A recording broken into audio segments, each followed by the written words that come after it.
வணக்கம். விரிந்த பார்வையின் இன்றைய காலை நேர செய்திச் சுருக்கம் வாசிப்பவர் சூர்யா தேவி.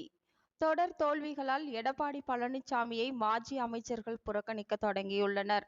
அதே நேரத்தில் தேர்தலில் வேலை செய்யாத நிர்வாகிகள் மீது நடவடிக்கை எடுக்க எடப்பாடி பழனிசாமி முடிவு செய்துள்ளார்.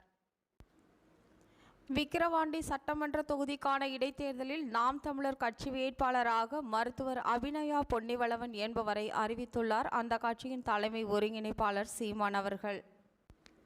ஆந்திர முதல்வராக பதவியேற்ற சந்திரபாபு நாயுடு 5 முக்கிய உத்தரவுகளில் கையெழுத்திட்டுள்ளார். குறிப்பாக ஏழைகளுக்கு வெறும் ரூபாய் 5 உணவு வழங்கும் அண்ணா உணவகங்களை மீண்டும் திறக்கும் உத்தரவிலும் அவர் கையெழுத்திட்டுள்ளார். தமிழ்நாடு காங்கிரஸ் கமிட்டி தலைவர் செல்வ பெருந்தகை காங்கிரஸ் கட்சியை வலிமைப்படுத்த வேண்டும், இன்னும் எவ்வளவு காலம் மற்ற கட்சிகளை சார்ந்திருப்பது என்று பேசியது சலசலப்பை ஏற்படுத்தியுள்ளது. தெலுங்கானா முன்னாள் ஆளுநர் தமிழிசை சவுந்தரராஜனை பாஜக மாநில தலைவர் அண்ணாமலை நேரில் சென்று சந்தித்துள்ளார். மேலும் தமிழகத்தில் தாமரை நிச்சயம் மலரும் என்பதை உறுதியுடன் கூறி அதற்காக கடினமாக உழைத்த அக்கா அவர்களின் அரசியல் அனுபவமும் ஆலோசனைகளும் கட்சியின் வளர்ச்சிக்கான உத்வேகத்தை தொடர்ந்து அளித்து கொண்டிருக்கிறது என பாஜக மாநில தலைவர் அண்ணாமலை தெரிவித்துள்ளார்.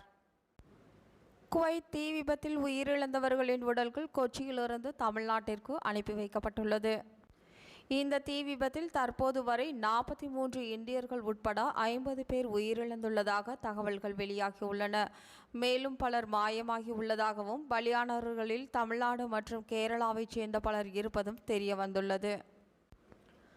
மக்களை காக்க வேண்டிய போலீஸை கைது செய்ய வேண்டிய நிலை ஏற்பட்டிருப்பது வேதனை அளிக்கிறது என்று இன்ஸ்பெக்டர் சத்யசீலா வழக்கில் உயர்நீதிமன்ற நீதிபதி கவலை தெரிவித்துள்ளார். இத்துடன் இன்றைய செய்திச் சுருக்கம் நிறைவு பெறுகிறது.